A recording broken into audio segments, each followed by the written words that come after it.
Bonsoir, bonsoir et bienvenue en direct pour ce Bourse Live. Il est 18h30. On est dans le studio de Boursorama et on va parler ce soir d'obligations. Et oui, et surtout sur la façon dont vous pouvez les intégrer dans votre stratégie d'investissement. Parce que, bon, il faut le dire, on connaît un petit peu, allez tous plus ou moins les actions, leur fonctionnement.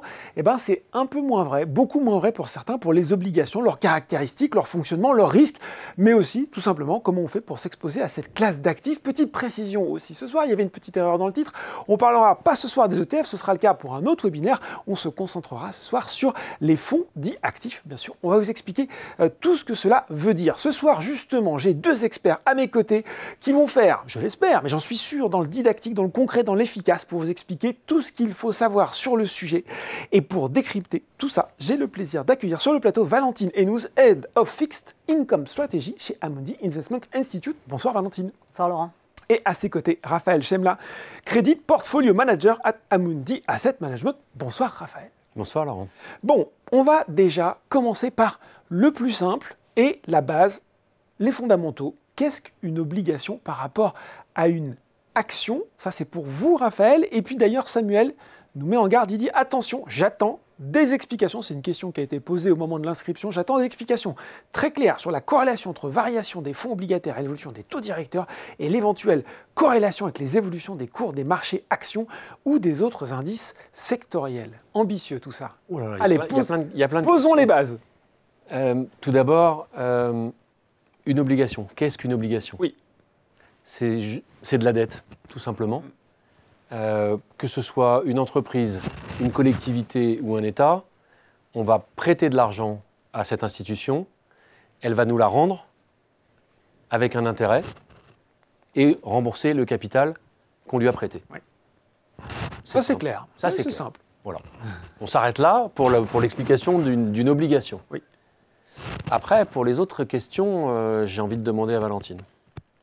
Alors, sur les relations entre eux, là, il y avait les taux directeurs et les obligations, c'est ça? Exactement, entre les variations des fonds obligataires et l'évolution des taux directeurs et l'éventuelle corrélation avec les évolutions des cours des marchés actions ou des autres indices sectoriels. Alors, ce qui est vraiment passionnant cette année, ce qu'on a observé, c'est que les banques centrales ont baissé leurs taux. Oui. Et en général, quand il y a un ralentissement fort, on a des banques centrales qui baissent leurs taux et on a les taux longs qui baissent en général. Et là, eh bien, on n'a pas eu ce mouvement. On a eu des banques centrales qui baissaient leurs taux et les taux longs sont restés curieusement assez élevés, ont même augmenté. Alors, comment expliquer ces mouvements, ce changement de régime? Eh bien, les besoins de financement des États sont aujourd'hui historiquement élevés et sont amenés à rester très élevés pour les années à venir. Alors pourquoi? Eh bien déjà dans les économies développées, ça c'est quelque chose de global, ce n'est pas juste une histoire française, c'est quelque chose qu'on observe aux États-Unis, qu'on observe au Japon, dans toutes les grandes économies développées. Eh bien déjà on a la population qui vieillit. Et donc on voit tous les besoins de financement, les dépenses sociales, les besoins de financement des retraites restent extrêmement élevés. On a aussi les besoins de financement sur la défense qui sont en train d'augmenter. En Europe, on va arriver à 5 points de PIB de dépenses sur la défense. C'est quelque chose qu'on n'avait absolument pas eu ces dernières décennies. On était plutôt autour de 1,9. Et puis, on a aussi des besoins pour évoluer vers le numérique, où on voit qu'aujourd'hui, les États-Unis et la Chine sont engagés dans une guerre sur le secteur de l'IA et de la tech. On voit que les États-Unis maintiennent des déficits qui sont extrêmement élevés malgré le fait qu'ils soient au plein emploi. Et ça, c'est quelque chose qui est nouveau dans l'histoire américaine. En général, quand on est au plein emploi, eh bien, on a des déficits qui sont faibles. Eh bien, aujourd'hui, on maintient des déficits au-dessus de 6% alors qu'on est au plein emploi. C'est quelque chose... Alors, ce n'est pas juste une histoire de Donald Trump, c'est quelque chose qu'on avait aussi observé pendant la présidence de Biden. C'est quelque chose qu'on observe de ces 5 dernières années. Donc, des États qui doivent dépenser énormément. Et puis après, on peut aussi, l'autre facteur qui va amener les États à dépenser plus, eh bien, tout ce qui relève du changement climatique. Donc, aujourd'hui, les investisseurs sont un peu plus réticents à prêter aux États sur des maturités plus longues parce qu'ils se disent on n'est pas très convaincu de la trajectoire de l'inflation dans le futur, on n'est pas très convaincu qu'il n'y ait pas une explosion des besoins de financement à 10-15 ans pour les gouvernements comme ce qu'on observe ces dernières années. Donc on a les banques centrales qui baissent leurs taux, mais les taux longs qui restent élevés. Alors, Après, en général, donc ça c'est pour les taux directeurs versus les taux longs. Oui. Après, pour les taux directeurs par rapport aux actions, eh bien, en général, quand on assouplit une politique monétaire, quand on baisse les taux, eh bien, c'est favorable pour la croissance. Ça marche bien pour les actions, en général. Ça marche bien pour la croissance, hein, ça permet de relancer la croissance. Oui. Eh bien, on peut s'endetter moins cher, Oui. tout est voilà, et ça permet de relancer la croissance. Et en général, ça, c'est positif pour les actions. Si je peux me permettre, c'est aussi positif pour les obligations. Et c'est positif aussi pour les obligations. Quand les taux baissent, le prix des obligations monte. Mais voilà, donc ce qui est très rigolo ces dernières années, c'est les baisses des taux des banques centrales et des taux longs qui restent globalement élevés parce que les investisseurs réclament une prime de risque pour prêter aux États sur des parties longues. Et puis, en général, quand les taux baissent, eh bien, c'est positif pour les actions. Bon, je le disais, on sait peu ou prou comment on achète des actions. C'est peut-être plus compliqué de s'imaginer, en tout cas de savoir comment on peut s'exposer aux obligations, comment on fait. Et puis, peut-être aussi préciser que les gens qui nous regardent sont quasi sûrement exposés aux obligations sans peut-être forcément le savoir. Si vous avez de l'assurance vie, C'est ça, hein? vous êtes forcément sur de l'obligataire. Alors, il va falloir m'expliquer un peu plus que ça. Alors, l'assurance vie, en général, est investie sur de la dette d'État et donc sur des obligations, en général, à long terme. Donc là, vous me parlez du fonds euro, Raphaël, c'est ça? Par exemple, Ouais. oui, absolument. Il y a une partie que vous choisissez, donc vous allez choisir une diversification de votre allocation, que ce soit sur les actions ou que ce soit sur les obligations, mais cette partie-là d'obligataire, elle est investie en actions, enfin en obligations. Elle est investie sur du long terme, sur du moyen terme, sur du court terme, sur tout type normalement d'obligations, en grande partie sur les obligations d'État, parce que le moins risqué.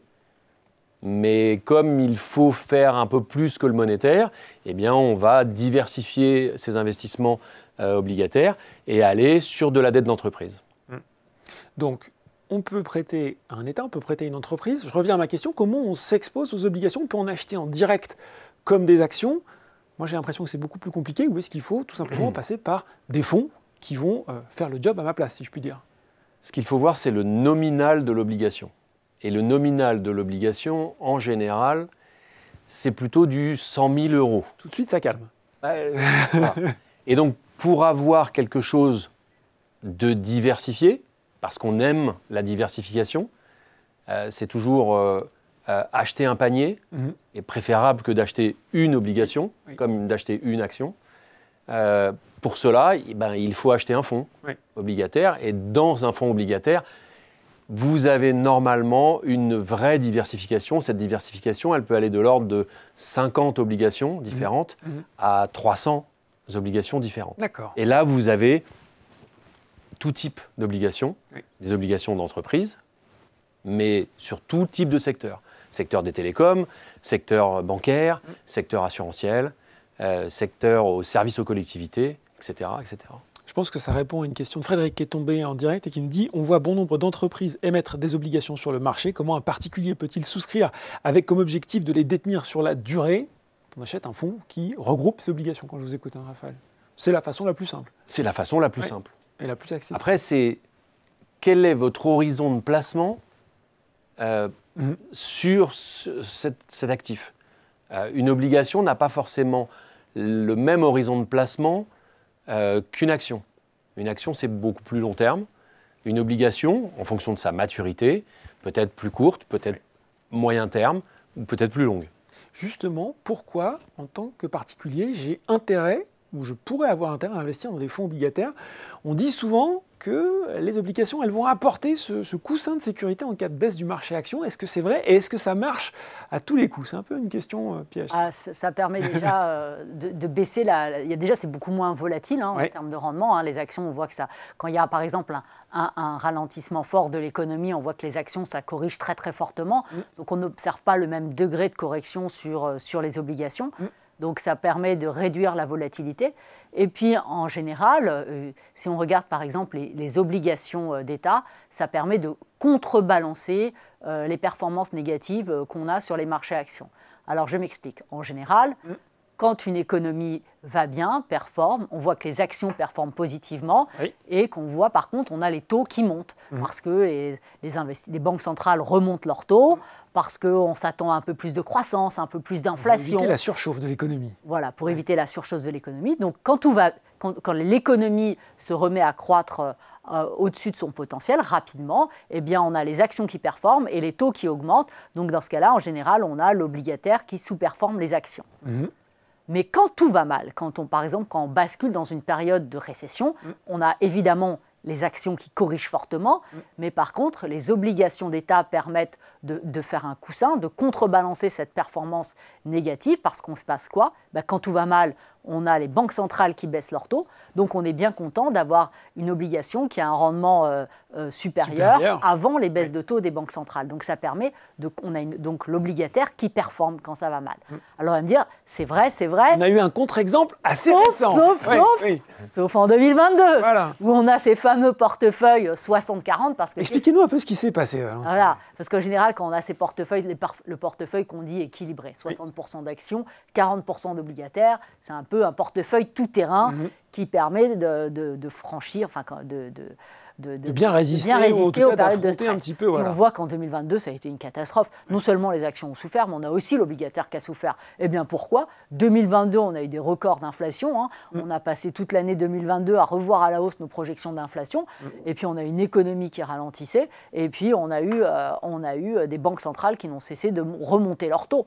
Donc, on a eu à la fois mauvaise performance sur les actions et mauvaise performance sur l'obligataire. Une inflation qu'on n'avait pas vue depuis plus de 25 ans. Voilà, une inflation mais historiquement quasiment sans précédent. Après une décennie où on n'a presque pas eu d'inflation. Donc on a tous quand même été assez surpris de ces chiffres d'inflation, les investisseurs, les banquiers centraux, les retours vers le futur dans les années 80. Exactement. Les gérants obligataires. Les gérants obligataires ont revu, mon Dieu, l'inflation est de retour. Mais dans un environnement où on n'anticipe pas une inflation forte, eh bien, l'obligataire permet d'offrir un certain coussin de sécurité pour les rendements de l'investisseur. Et là, on n'anticipe quand même pas, on anticipe de rester dans un environnement avec une inflation en zone euro qui continue de tourner autour de 2%. Donc, on ne pense pas revenir, c'était quand même une année très, très particulière. Bon, question de Patrick qui nous dit, les obligations d'État sont-elles accessibles aux particuliers ? Moi, j'entends qu'elles le sont dans des produits tels que les fonds euros. En direct, je ne suis pas sûr. En direct, elles sont aussi accessibles. D'accord. Oui. Je pense même que les nominaux sont plus faibles qu'une obligation d'entreprise. Bon, et Mathieu posait la question, une obligation est-elle forcément une dette d'État ? La réponse c'est non, puisque on peut prêter à une entreprise. On évoquait cette période, Valentine, 2022, année où rien ne s'est passé comme prévu. Justement, c'est l'occasion d'aborder la question du risque dans un placement obligataire. Est-ce que j'ai un risque de, ce qu'on dit souvent pour une action, un risque de perte en capital ? Quels sont les risques spécifiques à un placement obligataire ? Et est-ce que je peux perdre de l'argent même si je vais garder l'obligation jusqu'à son échéance ? Alors, comme l'a expliqué Raphaël, ce qu'on touche avec une obligation, c'est le coupon, puis à la fin, on est remboursé sur le nominal. A priori, comme ça... Jusqu'ici, tout va bien. Bah oui, j'ai envie de dire. Jusqu'ici, tout va bien. Donc, si on anticipe de garder l'obligation jusqu'à son échéance, eh bien, on va toucher les coupons, et puis à échéance, on va être remboursé du nominal. Ça ne se passe pas comme prévu si on a une entreprise qui fait défaut. D'accord, donc ça c'est le premier risque. Donc faire défaut, c'est l'entreprise, ça ne se passe pas bien, elle peut faire faillite, tout simplement. Si l'entreprise fait faillite... L'État peut faire faillite aussi. Bon, on va... c'est vrai. Pas forcément la France, mais l'Argentine... Oui. Voilà. Donc ça, c'est un risque, c'est le risque de défaut, c'est-à-dire que concrètement, via mon obligation, j'ai prêté de l'argent à une entreprise, je touche un coupon, sauf que l'entreprise, elle fait faillite et donc je ne suis pas remboursé. Est-ce qu'il y a d'autres risques comme ça ? Alors il y a d'autres risques après, si on ne veut pas garder l'émission jusqu'à échéance, eh bien l'émission a un prix qui évolue en fonction de l'évolution des taux. Voilà. Alors donc, ça, quand on nous l'expliquer. Alors par exemple, je vais faire un exemple très simple. Ouais. On achète une obligation avec un rendement, je donne un chiffre au hasard, un rendement de 7%. On a les taux qui baissent. Après, les obligations disponibles auront un rendement de 5%. Oui. Eh bien, notre obligation de 7%, elle est drôlement chouette. Oui, elle est canon. Oui. Donc, elle a gagné en valeur. Okay. Donc, quand on a les taux qui baissent, l'obligation que vous détenez avec un taux plus élevé, son prix va monter. D'accord, parce que parce qu'on aura... Si on se retrouve comme en 2022 avec des taux qui montent fortement, mon obligation, elle va tout de suite devenir beaucoup moins intéressante. Inversement, voilà. Si les obligations, on passe de 7 à 10%, eh bien les obligations qui ont 10%, on va regarder les obligations qui valent 7%. Non mais moi je ne veux pas de ton obligation à ce prix-là, tu vas me baisser le prix de ton obligation. Donc quand on a les taux qui montent, eh bien les prix qui baissent. Donc c'est le risque de taux, si je On devais a le dire. risque de taux. Absolument. Après, il y a aussi l'évolution pour les obligations d'entreprise du risque de crédit. Par exemple, on a une entreprise qui est un double A, eh bien, elle a... C'est quoi, c'est un double A, Valentine? Bah, c'est bien noté. Voilà, D'accord, c'est ça, bien. elle est sérieuse. Quoi. Elle Les est gens qui sérieuse. l'évaluent, C'est très bien noté. d'accord. Très bien noté. Les Il a gens qui raison, en l'évaluent fait. disent c'est une entreprise solide, ses C'est une- comptes sont bien orientés. Elle s'est très bien notée. Il Donc, donne une bonne note parce que, Voilà. en gros, je pense que la probabilité qu'elle va me rembourser est très très forte. C'est ça un peu. exactement. Ok. Donc, elle est bien notée. Oui. Eh bien, si cette entreprise s'endette plus, donc là, sa notation va baisser, son risque crédit va augmenter. Donc, les investisseurs, après, vont demander une prime supplémentaire pour investir dans cette entreprise, pour lui acheter sa dette. Donc, si on veut résumer, ce qui touche la valorisation d'une obligation, il y a, eh bien, si elle fait défaut, pas défaut, c'est Oui. quand même le premier point. Après, le risque taux. Et après, on a le risque crédit. Bon, c'était une question de Sébastien, je pense qu'on y a pas mal répondu. En dehors des taux d'intérêt, quels autres indicateurs permettent d'expliquer la hausse ou la baisse des obligations? Bah là, on a quand même On deux a les éléments de... trois- Ouais, on a les facteurs. Et Sébastien nous dit, est-ce que les fonds obligataires ont une durée limitée comme les obligations qui les composent? Ça, je pense qu'on va la garder pour plus tard parce qu'on va y revenir sur cette thématique. Forcément, à ce moment du webinaire, du Bourse Live, il faut qu'on parle un petit peu rendement. Je sais que ça peut varier en fonction d'un grand nombre de paramètres. Est-ce que quand même, quand on investit dans les obligations, allez, au moment où on se parle, on a une idée du rendement de ce type de classe d'actifs? Raphaël. Elle est pas mal. Elle est pas mal.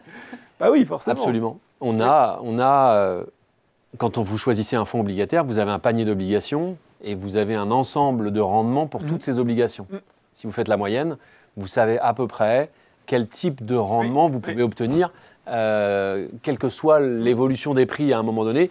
Si vous regardez au moment T, vous savez quel rendement vous avez de votre portefeuille. Donc là, en ce moment, alors, ça nous donne quoi? Alors, Ah. si vous regardez les emprunts d'État allemands, Oui. On va dire que ça dépend de la maturité, mais entre 2, 5 ou 10 ans, vous avez différents types de rendements. Donc selon que je 10 ans, prête on a à 2,6 à plus peu ou moins long terme à l'État allemand, c'est ça que je Exactement. comprenne bien. Si je Tout à fait. prête pour une durée de 2 ans ou de 5 ans ou de Si vous prêtez à 2 ans, vous avez 2%. Oui. Si vous prêtez à 10 ans, vous avez à peu près 2,60. D'accord. Voilà. C'est pas beaucoup plus finalement. De quoi- De Je 2,60 Entre 2 ans et ouais, 10 ouais, ans. ouais. Ah, c'est déjà pas inversé parce qu'une Ouais. période récente, on avait les taux qui étaient inversés. Bon, Ça rapportait plus de prêter à très court terme qu'à très long terme. Donc on a déjà une normalisation aujourd'hui de la courbe des taux. et Ça aussi, c'est important. La normalisation de la courbe des taux, vous avez enfin le retour d'une courbe qui ressemble à quelque chose de normal. Et donc la normalisation, c'est-à-dire que plus vous prêtez à court terme, plus vous êtes bas en taux, Oui. et plus vous allez à Loin. long terme, plus vous êtes élevé. Et pourquoi, Raphaël? Parce qu'on imagine que les chances d'être remboursé, comme ce bon ami là, à qui je vais prêter 50 €, je vais le revoir demain, je suis à peu près sûr de les revoir. Exact. Par contre, s'il me dit je te Exactement. les rends dans 10 ans, bah. Et alors ils sont dans passés. 30 ans, je vous en parle même. Ouais, donc c'est ça, hein, c'est le même Absolument. concept. Ouais. Absolument. Bon, Donc si vous parlez de Ouais. ce qu'il y a de moins risqué, c'est-à-dire la dette Oui. d'État allemande, c'est à peu près ça, 2 à 2,60. et alors sur du crédit d'entreprise, puisqu'on parlait de ça aussi. Tout dépend de la qualité de la dette Ouais. d'entreprise. Donc mes entreprises, Tout dépend du secteur et tout dépend du fondamental de ce que vous voyez en ce moment sur ce type d'entreprise. Sur le bien noté. Sur le bien noté, on espère avoir 4%. 4%. Donc le bien noté, c'est peut-être le moment de présenter ces deux notions un peu jargonneuses Oui. qu'on entend souvent, de Oui. investment grade et de Investment grade. high yield. Oui, le haut rendement. Voilà. Oui. Donc investment grade, moi de ce que j'ai compris, sont les entreprises donc bien notées. Bien noté, Et comme elles sont bien notées, bah, elles vous donnent assez peu leveragées, comme on dit. donc avec peu assez en peu levier, d'endettement. Peu d'endettement. Merci. Oui. Donc, Alors ces que le haut entre- rendement, on va se retrouver avec des entreprises que vous retrouvez tous les jours, mais qui ont une capacité à s'endetter plus que de normal. D'accord. Et que donc, forcément, on va regarder cet endettement et on va donc se dire que cette entreprise est un peu plus risquée qu'une autre pour pouvoir rembourser sa dette et payer son coupon. Bon, justement, il faut qu'on parle quand même un petit peu de timing. C'était une question de Jean-Paul. Est-ce le bon moment pour investir en obligations? Alors, je sais que la question, elle est glissante. Est-ce qu'il y a des timings meilleurs que d'autres pour se lancer, surtout dans le contexte, Valentine l'a très bien dit, on est en ce moment, on parle du sujet de l'endettement des États, notamment des États développés dans l'Union européenne, et on voit même d'ailleurs aujourd'hui que certaines entreprises françaises empruntent à des taux plus favorable que l'État français. Alors, comment on fait son tri là-dedans? Est-ce que ça veut dire qu'aujourd'hui, pardon de poser la question de façon aussi claire, il faut faire plus confiance aux entreprises qu'aux dettes souveraines? Aujourd'hui, on reste très très positif sur le crédit. Oui. Déjà, c'est le bon moment pour aller sur l'obligataire. D'accord. Parce que... Est-ce que je peux ajouter Vas-y, je t'en chose prie. C'est que ça fait déjà plus de 2 ans qu'on dit que c'est le bon moment d'aller sur la dette d'entreprise. Donc c'est toujours le bon moment, c'est bon. Toujours le moment. Toujours le Ok. bon moment. Déjà parce qu'il y a des niveaux de taux qui sont quand même beaucoup plus attractifs que ce qu'on a connu avant la crise, Oui. la crise sanitaire, Covid. la crise Covid. Et on anticipe toujours que la BCE va baisser ses taux. Ça, c'est pour l'Union européenne, ça. Ça, c'est pour l'Union européenne. Et puis la Fed aussi est en train de baisser Oui. ses taux. Oui. Donc pour les investisseurs, aujourd'hui, c'est très intéressant d'aller sur l'obligataire D'accord. pour pouvoir bénéficier de ces niveaux de taux élevés avant que les banques centrales ne continuent de baisser leurs taux. Donc, et on observe aujourd'hui des flux d'investissement extrêmement importants sur l'obligataire. Donc aujourd'hui, les niveaux de taux sont élevés. Le taux qu'on aura aujourd'hui, on ne l'aura pas forcément dans 2 ans. Oui. Donc c'est toujours très intéressant aujourd'hui pour l'investisseur de se positionner sur l'obligataire. Pour ce qui est de la dette d'entreprise, on regarde les fondamentaux des entreprises. Ah, c'est ce que j'allais dire. Trimestre après trimestre. On regarde leurs résultats. Et on voit qu'elles ne s'endettent pas plus. Mhm. Elles ont plutôt tendance à regarder ce qui peut se passer dans le monde et donc s'interroger sur la croissance à venir. Elle n'est pas folichonne. Bah, c'est ça ce que j'allais vous dire. Oui. J'imagine les gens qui nous regardent ce soir, Dans qui cet sont assaillis de mauvaises environnement-là, nouvelles, qui oui. se disent oh là là, ils voient les magasins qui ferment en bas de chez eux, vous dites non, le taux Dans de cet défaut, tout environnement-là, va elles bien. font moins de bêtises. D'accord. Excellent pour le crédit, cet environnement, parce que quand on a un environnement de croissance forte, eh bien, on a des entreprises qui prennent plus de risques. Oui. Aujourd'hui, dans cet environnement où il y a quand même une croissance Un peu atone. un peu Ouais. atone, eh bien, on a des entreprises qui sont extrêmement prudentes sur le management, sur la gestion de leur bilan. Et c'est pour ça qu'on préfère, donc on est positif sur l'obligataire et on préfère la dette d'entreprise à la dette des États, parce que, comme je l'ai expliqué précédemment, on est dans un environnement où les besoins de financement des États seront croissants et on voit que dans cet environnement, les entreprises, elles, par contre, sont beaucoup plus prudentes et gèrent vraiment de façon, je dirais, oui, plus prudente leur bilan, quoi. Une fois que j'ai entendu ça, je me dis, bon, c'est toujours le bon moment, depuis 2 ans, Raphaël me le dit, si ce n'est pas déjà le cas, de diversifier qu'un fonds obligataire dans lequel je peux mettre de la dette d'entreprise. On verra, il n'y a peut-être pas que ça. Comment je fais pour le choisir? Parce que là aussi, je pense qu'il y a des variables, des caractéristiques à prendre en compte. La diversification. Oui. Oui. Quelles sont les caractéristiques? Parce que vous parliez des durées, ne serait-ce que ça, des obligations. Et ça, effectivement, c'est quelque chose. Est-ce que je vais avoir envie de prêter j'imagine que c'est possible, Raphaël, de plutôt choisir un fonds qui va faire de la dette courte durée, pour l'exprimer comme ça, plus longue durée. Et après, c'est la typologie, la note des entreprises, c'est ça? Exactement. Ouais.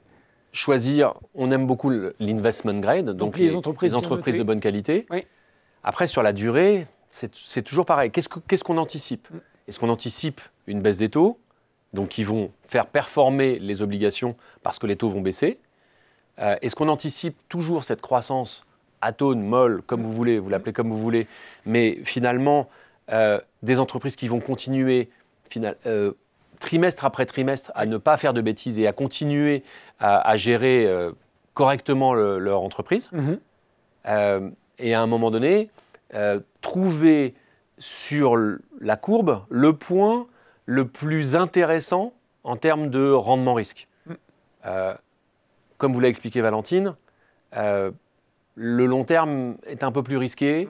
On voit des choses sur les emprunts d'État qui peuvent nous amener à voir les taux continuer à monter un peu, et donc le prix des obligations baisser. On aime cette partie de la courbe entre 3 et 5 ans. Allez, le 5 ans. D'accord, allez. Allez, je pense. Le 5 ans, pour nous, est l'endroit le plus... Sweet spot. Ouais, Hein? exactement. Ça, c'est le sweet spot. D'accord. Ouais. Ouais. Et après, il y a les investisseurs, ils peuvent aussi faire le choix de prendre plus de risques, d'aller sur le rendement, mais sur des maturités plus courtes. Et donc, il y a des fonds du haut rendement à court terme qui peuvent être aussi extrêmement intéressants pour les investisseurs. Donc, du bien noté à 5 ans ou du haut rendement sur des maturités plus courtes, un peu plus court, 2-3 ans, et bien, ce sont des stratégies d'investissement qui sont aujourd'hui franchement intéressantes. Ce qu'on appelle dans le jargon la duration, c'est ça, c'est la durée sur laquelle va être émise l'obligation. Absolument. Voilà, c'était la petite explication jargon, j'en profitais. On a vu aussi, depuis le retour en grâce de l'obligataire, le retour des fonds obligataires datés. J'ai besoin que vous m'expliquiez quelle est la différence par rapport à un fonds obligataire classique et pourquoi ça aussi, ça peut être intéressant dans une stratégie. C'est fantastique, les fonds obligataires datés. C'est très simple à comprendre pour un investisseur. Vous pouvez investir pour 5 ans. Donc, il y a un panier d'obligations qui ont des maturités de 5 ans. Vous investissez dans ce panier et puis ça, ce n'est pas le cas, Valentine, dans un fonds classique. Dans un fonds classique, il y a beaucoup plus de mouvements dans le fonds. Un peu plus d'actifs. D'accord. Plus d'actifs, plus de mouvements. Plus d'activités, oui.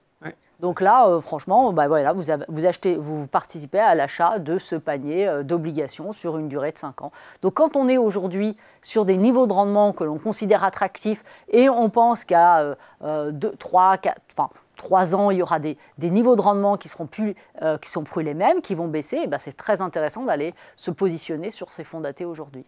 Bon, on parlait des entreprises qui agissaient de façon précautionneuse dans un environnement compliqué. Nicole nous dit « J'ai entendu que les entreprises de la tech s'étaient trop endettées pour investir dans l'IA. Quel est le risque ?» Elles ne sont pas trop endettées.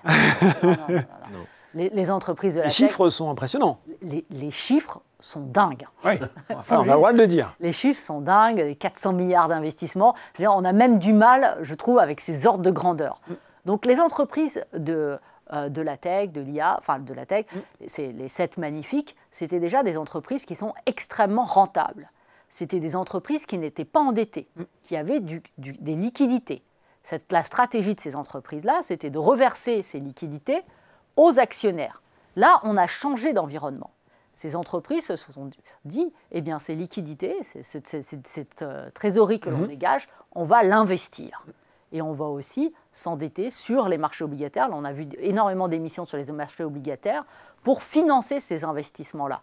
Mais c'est globalement des entreprises qui restent peu endettées, mais aujourd'hui qui prennent quand même plus de risques qu'il y a 2-3 ans parce qu'elles ont une stratégie d'investissement forte et un pari sur leurs investissements.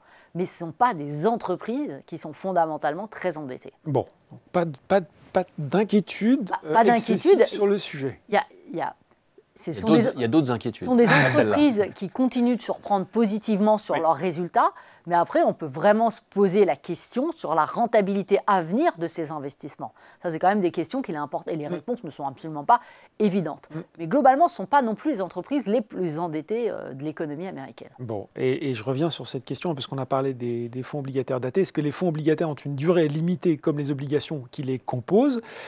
Si j'ai bien compris, les datés, plutôt oui. Les datés, en général, sont de 5 ans. Ils vont avoir une échéance. Oui. Et ce que vous faites dans un fonds classique, c'est que vous revendez et rachetez les obligations tout au long de la vie du fonds. Absolument. Non, mais ça vous semble évident, Raphaël. Mais je pense pour les gens qui me regardent, ce n'est pas forcément quelque chose qui est aussi naturel que ça. C'est d'essayer d'anticiper, parce que nous sommes des gérants qui anticipons les mouvements de taux. Et donc, en fonction de ce que nous dit Valentine, on essaye d'anticiper ce que va faire la Réserve fédérale, de ce que va anticiper Madame Lagarde sur la BCE, d'essayer d'anticiper et de voir les chiffres de l'inflation, si l'inflation repart, ne repart pas, ou même continue de baisser. Et donc, c'est un fonds actif. Et on gère au quotidien sur des durées qui nous semblent les plus attractives en termes de rendement. Donc, ce n'est pas un fonds à maturité, c'est un fonds actif. Il y a d'autres types de fonds, qui sont les fonds à revenus, où chaque année, on va essayer de venir vous voir en vous disant « cette année, on est capable, en fonction de ce qu'on vous construit, en fonction de l'environnement, de vous distribuer tel coupon ». Et chaque année, on reviendra vous voir en vous disant « c'est un fonds à maturité d'1 an », en fonction de ce qui existe sur le marché et de là où on trouve qu'il y a le plus de rentabilité par rapport au risque que l'on prend. Valentine, vous voulez ajouter quelque chose? Oui, il y a tout un travail que l'on fait de façon collective, hein, parce Oui. que nous travaillons beaucoup ensemble derrière tous ces fonds, où on a des comités, où on parle d'économie, on parle et on dessine des scénarios, et il y a des décisions d'investissement qui sont prises sur quel secteur on se positionne, quelle maturité on se positionne, quelle zone géographique on va favoriser. Donc il y a toute une réflexion, et tous les mois, on fait évoluer nos recommandations, nos décisions. Donc, Ça fait un certain temps, je vais vous donner un exemple, ça fait un certain temps, maintenant plus de 2 ans, que l'on trouve que les financières, banques, assurances, pour nous, c'est l'endroit où il faut être. Parce que la capitalisation des banques, il y a de moins en moins de problèmes. On va dire que c'est de mieux en mieux. Elles sont de mieux en mieux capitalisées. Que les marges restent très, très bonnes. Et que donc, sur les mois à venir, sur les années à venir, on ne voit pas de risque quelconque sur les banques. Et encore moins sur les banques systémiques, dites systémiques. Donc clairement, on a envie d'avoir une grosse partie de notre portefeuille sur ce secteur-là. A contrario, si on regarde les secteurs où ça va moins bien, la chimie, l'automobile, les cycliques, on se pose des questions. Ce n'est pas forcément là où on aura envie d'investir le plus. On investira en fonction des opportunités, de rendement, de maturité. Mais voilà, on essaye de construire un portefeuille sur lequel on est relativement certain qu'il ne va pas y avoir, trimestre après trimestre, des profit warnings, comme on dit. Ouais, Des avertissements sur résultats. Des avertissements sur résultats. Les résultats ne sont pas à la hauteur des objectifs ou des attentes. Exactement. On a dit qu'on parlait fonds actifs ce soir et pas ETF, mais justement, quand je vous écoute, Raphaël, est-ce que c'est pas une façon de dire que c'est peut-être le moment, ou en tout cas la temporalité qui veut ça, que ça peut être aussi une façon de se distinguer dans un ETF qui sera peut-être moins à même d'apprécier ces subtilités de marché? Exactement. Ouais. C'est très très bien défini. On va chercher à trouver qu'est-ce qui dans l'économie va surperformer et d'augmenter le poids des portefeuilles sur les segments où on pense que ça va surperformer. Bon, sur vos bons conseils, non, c'est pas vrai, j'ai suivi le webinaire, j'ai acheté des fonds obligataires. Comment, une fois que j'ai ça dans mon portefeuille, je suis, parce que les actions, je vois l'évolution du cours, je vois si ça monte, ça baisse, il y a le dividende, quelquefois les publications de résultats. Quand j'ai un fonds obligataire, comment je suis ses performances? Quels critères je dois surveiller pour savoir s'il est toujours intéressant? On va sur Boursorama. Oui, d'accord. Mais au-delà de ça, en vrai, tout nous intéresse. Donc, on va suivre les politiques des banques centrales. On va suivre les résultats des entreprises trimestre après trimestre. On va suivre la forme de la courbe. On va suivre l'évolution des taux. On va suivre les discours de M. Trump. On va suivre l'impact des tarifs douaniers sur ce qui peut arriver en Europe. On va tout suivre. Alors, après, pour savoir comment évolue le fonds obligataire, on va sur Boursorama. Bon. Question de Mathieu, qui vous écoute, de Mathéus, pardon, qui vous écoute attentivement. Qu'est-ce qu'une banque systémique? Alors, c'est pas vraiment notre sujet, mais c'est quand même toujours intéressant de l'expliquer. Une banque, c'est les too big to fail? Exactement, une banque systémique, c'est une banque, s'il lui arrive un problème, on a tous un problème. On a tous un problème, elle met en danger l'équilibre de l'économie. Voilà, et il y a une liste, je crois, qui est sur les GSIB. Il y a une liste, mais après la crise Lehman, les règles en détention de capital, de fonds propres, ont été extrêmement durcies. Et les fondamentaux, comme l'a expliqué Raphaël, de toutes ces banques se sont très, très significativement améliorés sur les 10 dernières années et aujourd'hui sont solides. Et on peut dire que dans chaque pays d'Europe, vous avez 1 à 2, 3, ça dépend des pays, mais banques systémiques. Les plus grosses sont américaines, sans dire de bêtises. Oui, les plus grosses sont américaines, mais si vous regardez celles que l'on connaît, en France, que ce soit le Crédit Agricole, que ce soit BNP, vous savez qu'elles sont systémiques. En Espagne, vous savez que Santander et BBVA sont systémiques. Vous savez qu'en Italie, Unicredit et Intesa Sanpaolo sont systémiques. On a parlé du coupon des obligations. Est-ce que ça veut dire que je touche une somme en liquide régulièrement, comme les dividendes d'une action? Et puis il y avait cette question de Jean-Yves, existe-t-il des fonds obligataires capitalisants? Alors comment ça se passe justement, mon petit coupon? Comment je le récupère? Il tombe. Tout simplement, oui. D'accord. Vous le touchez comme des dividendes d'une Ok. d'une action. Vous avez, en général, le coupon est annuel. Vous avez une date au moment où vous achetez votre obligation. Vous avez la date de tombée de coupon. D'accord. Et donc, quand le coupon tombe, il apparaît dans votre compte. Tout simplement. Et sur la question de Jean-Yves, sur des fonds obligataires capitalisants, où là, c'est réinvesti, j'imagine. Absolument. Pareil, ça existe aussi. Absolument. Donc là, c'est comment je Vous avez même parfois dans un même fonds Oui. une part capitalisante et une part distribuante. D'accord. Voilà. Il y a une façon simple où il faut rentrer un petit peu dans le prospectus pour la trouver. Pas forcément, non, c'est D'accord. très simple. Ok. On va dire que la part distribuante s'appelle la part D Oui. et la Pas part mal. capitalisante s'appelle la part C. Ah bah voilà, Ouais. c'est bien ça. Très simple. Valentine, vous vouliez ajouter quelque chose? Non, puis les coupons, c'est pas qu'on va pas les toucher, hein, c'est qu'ils seront réinvestis et puis on les touchera à échéance. Oui, c'est ça. Voilà, donc c'est juste une question de timing, comment on va être rémunéré pour notre investissement. Est-ce que au sein d'un même fonds, on a vu que vous appréciez la dette privée, je peux avoir envie de mixer, je peux retrouver les deux, un petit peu de dette souveraine, donc de dette d'État et de crédit d'entreprise? Bah, bien sûr, il Ouais. y a des fonds, hein, par exemple les fonds Global Ag, où on a de la dette privée, où on a de la dette Oui. d'entreprise et de la dette des États. Et donc il y a des fonds, oui, où on peut avoir cette double approche. Là aussi, c'est des fonds actifs. C'est-à-dire que ça doit bouger en fonction de l'actualité, de ce qui se passe, des politiques des banques centrales, de l'évolution du cycle économique, etc. Donc le gérant peut choisir de réduire une poche ou l'autre en fonction de ce qui se passe. Exactement, Exactement. exactement. D'accord. Exactement. Donc il se dit, tiens, bon là, le climat financier se détériore un petit peu, je vais mettre plus de dette souveraine, Oui. ou au contraire, je Plus de La dette dette souveraine, d'entreprise. le programme allemand pour Ouais. les 10 prochaines années Ouais. me semble un peu 1000 milliards d'euros. me semble un peu gros. Ça doit correspondre à de la dette à long terme. Je vais peut-être éviter d'en mettre beaucoup.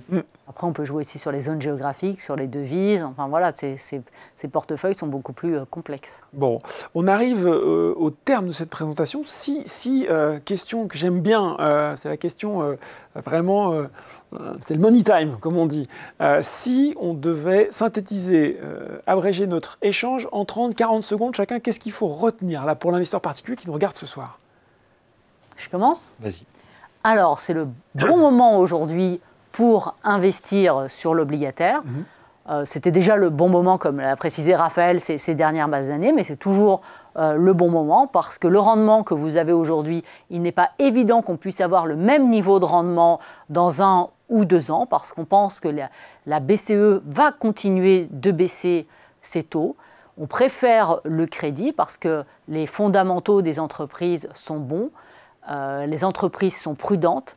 Les entreprises ont également bénéficié d'un marché primaire très actif. Ça veut dire que ces derniers trimestres, elles ont pu très facilement refinancer leurs dettes. C'est-à-dire qu'il n'y a pas de mur de dette à refinancer comme c'était le cas en 2008. Donc elles ont pu étaler les échéances de leurs dettes. Donc elles ont vraiment aujourd'hui des fondamentaux solides. Donc c'est le bon moment aujourd'hui pour moi d'aller sur l'obligataire et en privilégiant la dette d'entreprise. Très clair. Pari tenu. Alors, je vais être encore plus rapide puisque... Ah non, vous n'avez pas le droit de dire elle a Pareil. tout dit, pas mieux, Non, super, ça marche pas ça. Elle n'a pas tout dit, mais c'est vrai que on préfère la dette d'entreprise aujourd'hui. Oui. Les maturités entre 2 et 5. Mhm. On est capable aujourd'hui de délivrer un rendement du double du monétaire, Oui. du double du livret A, éventuellement du double de l'assurance vie, Mhm. donc, ou du fonds en euros.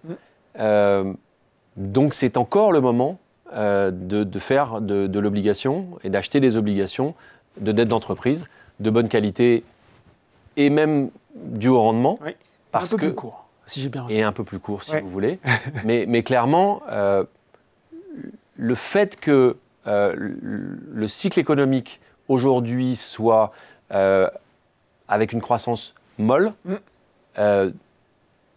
force les entreprises à faire le travail qu'il à faut. être sélective, à être rigoureuse. Exactement. Et nous, de notre côté, on sera aussi sélectifs et rigoureux pour pouvoir offrir un rendement décent Dans les caractéristiques, c'est un peu vie ma vie de gérant, Raphaël, que je vous demandais, qu'est-ce que vous regardez justement l'endettement, j'imagine, quelles sont les grandes caractéristiques quand vous avez sélectionné une obligation pour que vous disiez, tiens, celle-là, elle est bien. Tout m'intéresse. Non, mais tout m'intéresse. De discuter avec Valentine de l'économie, de ce qui peut se passer demain, du discours de Donald Trump, de la relation avec la Chine. Donc là, on est très macro. Il y a déjà l'environnement macro, macroéconomique. On va regarder d'abord la macro, la forme de la courbe, de ce qui peut se passer sur les emprunts d'État allemands, de la politique. On a bien vu ces épisodes de volatilité en septembre en France. Et puis, regarder les résultats des entreprises trimestre après trimestre. Très important pour nous, pour savoir quels sont les secteurs qui c'est ça, vous parliez aussi des secteurs qui vont performer, qui vont être stables. C'est important d'avoir dans notre portefeuille une grosse partie stable. Le service aux collectivités, les télécoms, pour nous, c'est des contrats à 20 ans, des contrats à 30 ans, et sur lesquels on a une visibilité. Avoir de la visibilité sur les entreprises et sur leurs résultats et sur leur business, c'est ce qu'il y a pour nous de plus important. On avait cette question d'Éric. Quelle est la période minimale de conservation? Est-ce qu'on rentre est-ce qu'on fait des allers-retours sur un fonds obligataire? Moi, je n'ai pas l'impression quand je vous écoute. Ça dépend, en fait. Il y a les fonds, ça dépend. En fait, ce qui est formidable avec l'obligation, c'est qu'il y en a pour à peu près tous les goûts en termes de maturité et en termes de risque. Si on ne veut pas prendre trop de risques et puis on veut investir à très très court terme, eh bien c'est formidable, on a les fonds monétaires où on peut placer nos liquidités et c'est des fonds très très liquides où on peut placer et retirer les sommes investies extrêmement rapidement.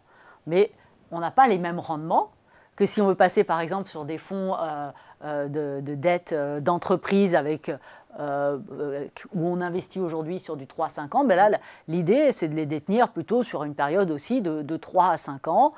Et donc, on prend un peu plus de risques, mais on a un peu plus de rendement.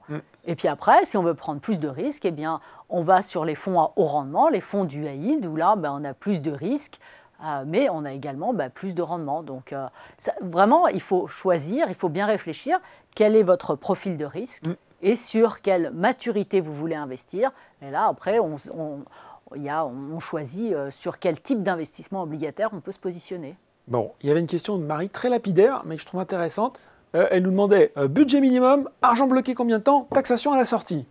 Alors, budget minimum, bah oui, tiens, on n'a pas parlé de ça. Un fonds obligataire pour acheter une part, c'est combien? Ce que vous voulez. Bah non, 5 €? Par exemple. Il n'y a pas grand intérêt à mettre 5 € sur... Mais c'est possible. Mais c'est possible. Bon, argent bloqué, non? Non, bah non. Voilà, valeur liquidative et quotidienne, donc vous pouvez rentrer et sortir. Et la fiscalité d'un fonds obligataire, c'est la flat tax, j'imagine? Tout dépend de l'enveloppe? Tout dépend de la fiscalité de la personne. Après, il faut vous rapprocher de votre conseiller bancaire pour connaître la fiscalité qui est adhérente à votre investissement.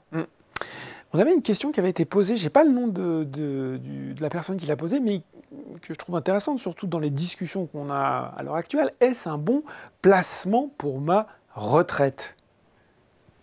Ah bah oui, c'est un excellent placement parce que avec les actions, vous avez sûrement sur le très long terme des rendements plus élevés, mais vous prenez plus de risques.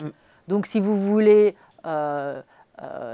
limiter l'enveloppe risque de vos investissements, eh bien, il y a une part de vos investissements où vous investissez sur l'obligataire, le fameux portefeuille 60-40. Voilà. Donc, qui marche encore finalement.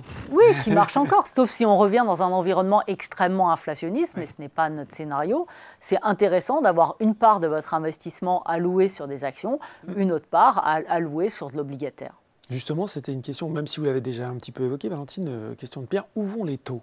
Parce que c'est aussi une question lapidaire, mais... Ah non, mais elle est extrêmement importante, cette question.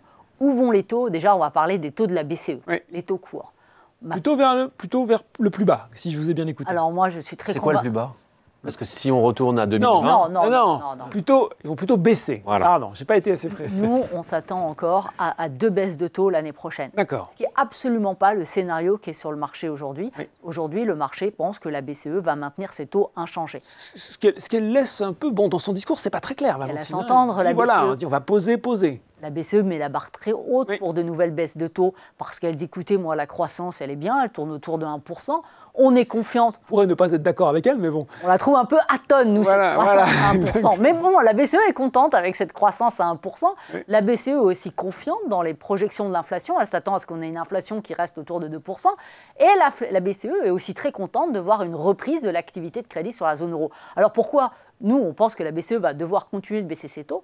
Déjà, si on veut continuer d'avoir une demande domestique solide en zone euro, et puis il faudrait qu'il y ait une baisse du taux d'épargne. Et ce qu'on voit en France, mais aussi dans les autres pays de la zone euro, Plutôt c'est l'inverse, que ce taux d'épargne qui ne cesse de grimper, parce que oui, on est au plein emploi, mais on a une dynamique sur la création d'emplois qui est vraiment en train de ralentir, que ce soit en France, en Allemagne ou dans d'autres pays du cœur de la zone euro. Et puis après, on a aussi tous les pays qui exportent aujourd'hui, qui sont pénalisés par l'exportation, par l'appréciation de l'euro, par la hausse des droits de douane avec les États-Unis, par la compétition de plus en plus forte avec la Chine. Donc on a aujourd'hui, on peut s'attendre à avoir moins de demandes pour les produits qui sont destinés à l'export en zone euro. Et puis il ne faut pas aussi oublier que si aux États-Unis, on commence aujourd'hui à avoir une baisse dans les importations de produits chinois, en Europe, si on regarde sur les 5 dernières années, depuis 2017, un peu plus, eh bien, on a une augmentation des importations de produits chinois de 50%. De 50%. Donc ça, c'est plutôt désinflationniste, parce qu'on voit bien qu'en Chine, il n'y a pas d'inflation, il y a plutôt de la désinflation. Et donc moi, je ne suis absolument pas convaincue, comme la BCE, qu'à 2 ans, on ait une inflation qui soit autour de 2%. On pourrait très bien voir revenir sur la table l'année prochaine ces fameux risques de désinflation. Ça veut dire, c'est pas forcément évident qu'on ait une inflation. Pas encore en déflation, mais en tout cas en désinflation. Mais une inflation qui tourne, qui soit... qui ralentit, quoi, finalement. Une croissance des prix qui ralentissent fortement. Et pour moi, le dernier argument qui justifierait ces baisses de taux de la BCE, si on regarde les niveaux de taux en France ou en Italie, on va dire les taux réels, c'est-à-dire retraités de l'inflation, ils sont beaucoup trop hauts. Ils ne sont pas vraiment en ligne avec les fondamentaux économiques des pays, alors qu'on est dans un environnement aujourd'hui où on doit investir. Parce qu'on voit la Chine, on voit les États-Unis aujourd'hui, ils sont vent debout pour investir énormément, alors que nous, l'investissement, même si on a 1% de croissance, on est un peu déprimé en zone euro par la dynamique de l'investissement. Donc moi, je pense que la BCE devrait continuer de baisser ses taux, parce que les taux d'épargne ne cessent de grimper, parce qu'on est pénalisé, les exportations sont pénalisées par l'appréciation de l'euro, par la hausse des droits de douane, par la compétition avec la Chine. Et aujourd'hui, on a énormément d'importations de produits chinois en Europe qui pourraient peser sur cette dynamique d'inflation. Et nos taux sont trop élevés. Petit détour quand même outre-Atlantique, parce que je trouve que la situation est un petit peu différente et assez complexe, parce que finalement, on a quand même une croissance qui ralentit mais qui tient bon, une inflation qui, elle aussi, a tendance à faire un peu de résistance. Voilà, elle tient bon. Et puis une Fed, alors déjà qui subit quelques pressions du président des États-Unis, un président de la Fed qui va bientôt changer. Ou pas, c'est vrai, ou pas. Qu'est-ce que ça nous donne, ça, pour l'équation de la Fed, que je trouve un peu plus casse-tête que celle de la BCE? L'économie américaine, je la trouve passionnante. Oui. Déjà, c'est ma passion. Vous l'avez lancée. Alors déjà, je trouve que l'impact des droits de douane est beaucoup moins fort que ce à quoi on s'attendait. On continue d'avoir l'économie américaine qui surprend positivement. Cet impact de la hausse des droits de douane sur l'inflation reste aujourd'hui assez limité et risque de durer un peu plus longtemps, mais n'est beaucoup moins fort. Ce qui est extrêmement intéressant aujourd'hui avec l'économie américaine, c'est qu'elle est déjà très fragmentée. Il y a un écart qui est énorme entre les ménages à bas revenus, qui aujourd'hui, on peut considérer qu'ils sont en récession, 30% des ménages à bas salaire. Si on regarde les taux de défaut sur les cartes de crédit, sur les prêts auto, par contre, on a les ménages les plus aisés qui, eux, bénéficient énormément de l'effet richesse, de la hausse du marché des actions, et vraiment garder cet ordre de grandeur que 10% des ménages les plus aisés aujourd'hui aux États-Unis, c'est 50% de la consommation. 50% de la consommation. Et ils détiennent plus de 80% des actions. Donc on a vraiment aujourd'hui une consommation aux États-Unis qui est tirée par les ménages les plus aisés et qui est tirée par un effet richesse. Et c'est un peu la même chose si on regarde les petites entreprises qui aujourd'hui dépendent beaucoup plus du crédit bancaire, qui souffrent de ces niveaux de taux plus élevés. Par contre, les grandes entreprises, qui elles, les grandes entreprises de la tech sont peu endettées, peu sensibles au taux. Aujourd'hui, on voit que leurs marges ne cessent d'augmenter et qu'elles ont des montants d'investissement faramineux. Donc on pourrait continuer d'être surpris positivement par l'économie américaine si on a ce cycle de baisse de taux de la Fed, parce qu'il va bénéficier à ces segments de l'économie américaine qui ont les plus souffert, les ménages à bas revenus, les petites entreprises, mais surtout, il faut qu'il y ait un marché action qui continue de performer. Et ce qui est vraiment amusant aujourd'hui, ce n'est pas les stratégistes actions qui se tournent vers les économistes. Comment se porte l'économie américaine? Non, maintenant, ça doit être les économistes qui doivent se tourner vers les marchés actions. Est-ce que le marché actions va continuer de tenir? Parce qu'il y a une très forte concentration des actions, parce que les niveaux de valorisation sont tendus, quand même à être bien élevés. Commencent à être tendus. Oui. Et puis surtout, qu'il y a une part maintenant importante de la croissance américaine qui est porté par les investissements qui est porté par les investissements dans l'IA. Oui. Donc aujourd'hui, il y a une croissance américaine qui tient, mais qui dépend beaucoup de ce cycle de baisse de taux de la Fed, est-ce qu'on va l'avoir ou pas, et qui dépend beaucoup du marché action. Bon, voilà pour ce petit panorama macroéconomique. Question de Jean, on va revenir plus dans le micro. Y a-t-il un risque d'un remboursement anticipé d'une obligation par l'émetteur avant son échéance? Ça existe. Ça existe, ça, on peut? Ça existe. Oui. Est-ce que c'est une mauvaise nouvelle? Oui. Non. Non. C'est plutôt une bonne nouvelle. D'accord. Ça veut dire que... Alors, c'est prévu dans le prospectus de l'obligation. Oui. Et en général, quand ça va bien, il y a une possibilité pour l'entreprise de rappeler son obligation et donc de rembourser. En général, elle vous donne une petite prime. Ah, ce que j'allais dire. Ouais. Bon. Oui, donc c'est plutôt une bonne nouvelle. Vous, ça vous fait plaisir, Raphaël? Ça dépend de la façon dont on en a construit le portefeuille, mais en général, oui, on est plutôt d'accord avec Question de Jean, n'arrive-t-il pas que les fonds de dette d'entreprise soient amenés à différer leur remboursement des souscripteurs en raison de difficultés au niveau des entreprises financées? Alors, je crois comprendre cette question, c'est un peu comme les banques commerciales le font finalement avec certains le client. La situation est difficile, on vous permet de différer des remboursements. Ça se passe, ça, pour la situation d'une entreprise? Je ne suis pas sûr. Hein. Non. Donc en fait, soit vous remboursez, soit vous ne pouvez pas rembourser, mais il n'y a pas de... En général, ce genre de situation, c'est un événement de défaut. Oui. Oui. Donc ça veut dire que s'il y a un problème pour rembourser, il y a un événement de défaut. Et donc c'est pas une très bonne nouvelle. Bon, voilà. Ce qu'on se passe, c'est quand on est dans des environnements plus compliqués, ce qui n'est pas le cas aujourd'hui, on augmente les poches de liquidité dans les portefeuilles. D'accord. Voilà, oui. Ça, c'est des choses que l'on peut faire. Oui. Mais ce n'est absolument pas l'environnement aujourd'hui. Et comme je l'ai précisé juste avant, ce qui est extrêmement intéressant aujourd'hui, c'est qu'il y a quand même eu énormément de liquidités sur le marché. Il y a une demande des investisseurs pour l'obligataire sur ces derniers trimestres qui a été très forte, ce qui a permis aux entreprises de refinancer facilement leurs dettes, d'allonger la maturité moyenne de leurs dettes. Et on n'est absolument pas dans ce contexte qu'on avait en 2008, où il y avait un mur de dettes à refinancer. Et ça, c'est quelque chose qui est vraiment important pour l'investisseur. Si vous êtes endetté, vous avez 80% de votre dette à rembourser dans les 2 ans, c'est quand même une situation différente si vous êtes endetté et que votre endettement est étalé sur les 10 prochaines années. On n'est pas dans les mêmes configurations de risque. Et aujourd'hui, grâce à ce marché primaire très actif, les émetteurs ont pu émettre très facilement, la demande des investisseurs est forte, eh bien on a cet endettement pour les entreprises. C'est important de noter les investisseurs ont énormément d'argent. Alors, tu dis depuis plusieurs trimestres, mais ça fait plus d'1 an et demi maintenant que l'argent coule à flot vers les obligations. D'accord. Ce qui est un peu contre-intuitif, encore une fois, quand la petite musique de la conjoncture actuelle qu'on entend, et c'est intéressant d'avoir... C'est pour ça que c'est important de le noter. Oui. Et ce n'est pas forcément quelque chose qui va s'arrêter, parce que si on a une BCE qui baisse ses taux, eh bien, les investisseurs ils vont être à la recherche d'un peu plus de rendement. Et ils vont se rediriger sur les fonds crédits. La chasse au rendement.